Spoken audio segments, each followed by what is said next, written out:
What's going on, guys? Today I'm flying out the British Premium Hellcat Mark 1. This is a battle rating 4.0 aircraft. Here we're going to take a little look at the cockpit, just to give you a little preview of what you can expect to see. Now, the British Hellcat is pretty much identical to the American Hellcat. The only obvious difference is the battle rating. The American Hellcat gets a lower battle rating because, frankly, most American players tend to do pretty poorly with it for some reason. So to compensate for that, they just lowered the battle rating. It's one of those questionable moves that some people have with the current battle rating system, but there are plans for a new battle rating system in the upcoming War Thunder patch, so we'll see how it all shakes out. Anyway, in this match we're up against the Germans. This team is comprised of British and Americans. I've got some Air Cobras. I think I have one King Cobra, a P-63, and I believe two Wellingtons. It's just a wide combination of planes. There's a P-47 down there as well, just to round it out. As with most fighters, I like to gain a lot of altitude and turn that into energy so I can boom and zoom, because that is what this plane is primarily used for.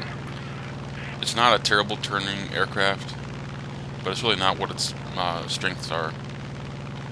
It's really more of a boom and zoom aircraft, and so that's why I try to get as much altitude as I can. Going up against the Germans, I know I'm going to be facing BF-109s and probably some of the early Focke-Wulf 190s, like the A4, which is introduced in patch 1.43. This isn't the first time I've flown the British Hellcat. However, it's the only gameplay that I've had where anything even remotely interesting has happened. In almost every other gameplay that I've had with this aircraft, I've had a problem with not being able to secure kills, because you are only dealing with, I believe, 6 50 caliber machine guns, and so anytime I happen to land a couple of hits on someone and light them on fire, someone with cannons always seems to show up and finish off the job, and then end up stealing my kill, and I don't get the credit for it. So it's been a little bit frustrating so far. Now, keep in mind, I've only flown the Hellcat a handful of times, but so far it's been kind of a pain in the ass to fly this with some of the American players just stealing all the kills. Over in this match, half the team is below me, and the other half is in bombers. So I shouldn't have too big of a problem securing kills. I'm just trying to suss out the situation, see where people are. The Germans aren't showing up. The only thing showing up here are the AI. I believe they're BF-110s. They're not exactly a priority target, because you're not going to win the match by shooting down the AI. You're gonna win the match by shooting down the enemy player-controlled planes. The AI are not a very big deal. They only account for a certain percentage of the victory conditions. Now, a BF-109 and a Focke-Wulf 190 show up just below my altitude. I managed to get up to 5 kilometers in about 5 or 6 minutes. That's not too bad. This isn't the most powerful engine in the world. This 190 comes in for a head-on. I try to avoid him. I don't want to go head-on with a plane with all those cannons. I've only got 50 cals. Odds are I'm going to end up getting wrecked. With that Focke-Wulf behind me now, I want to get a little distance between us. I want to make sure he stays away from me just long enough so I can turn around and go after him. If I face, yeah, see, he's going away just a little bit. I'm creating a little bit of separation. I don't want to go into a regular head-on with him if I can avoid it. Teammate one of my teammates puts a couple of shots into his engine. He's got some smoke coming out now. Put a couple more shots into his fuselage, but nothing critical, obviously. He's still able to fly just fine.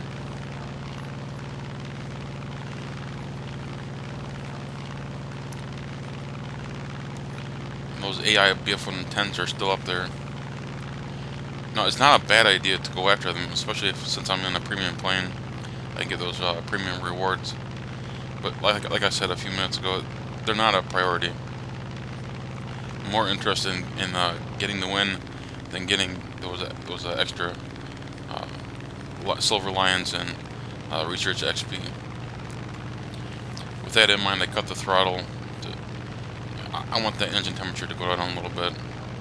I decided to go after the player-controlled aircraft down here. There was a 109 that was up above me, or up there with me, but he eventually got either taken out or he dove down. I didn't catch what exactly happened to him.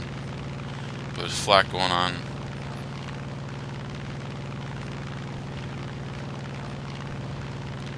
Well, it looks like that Focke-Wulf might be headed back to base, because he's booking it pretty quickly. And I've been watching the chat or the battle record here in the bottom right hand corner.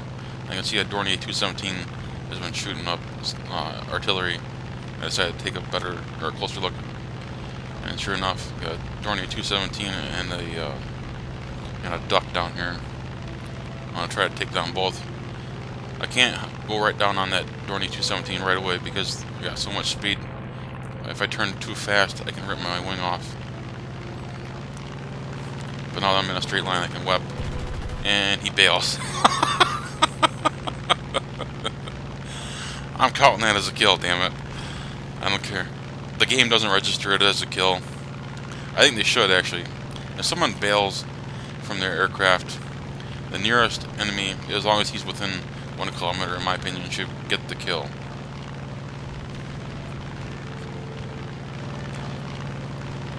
Even if there was someone else in the area, like say I was like 500 kilometers or 500 meters from him, but the other guy was like 200 meters, I'm okay with him getting the kill. I don't care, you know, who gets the kill so much as someone gets the kill. And here I overshoot the duck, but because it's a duck, I'm not really worried about him pulling some sort of crazy maneuver and getting on my tail and shooting me. He doesn't really have a whole lot of options with that great big cannon in front. Now my earlier shots took out the right engine. You can see it sputtering, but there those last couple of rounds to take off his wing actually severs it nicely. Taking advantage of the AAA here, I decided to take that out. It is, after all, a premium plane, and so ground targets can actually rack up quite a number of Silver Lions and research points, or XP, however you want to refer to them. The game calls them RP, research points. Now there's this German premium P-47 over here. I want to go after him, but I don't want to go head on, because he's got a couple more machine guns than I do. I go up, he goes up, and nothing really happens. It was pretty much for nothing. If I had followed him, I probably would have been on his tail. But right now, all I can hear is flak. This AAA just going crazy. I tried to eliminate that one there, but I couldn't quite get it. And like that, the P-47's on my tail. He's heavier, so when he dove down, he was able to gain a lot of speed, and he's able to close that gap. I decided the only way to eliminate him is to turn around. Excuse me. So I do that. He misses all of his shots, and we decide to do a little dance here. I get on his tail because I follow him this time. Line up for a nice little shot, and he bails too.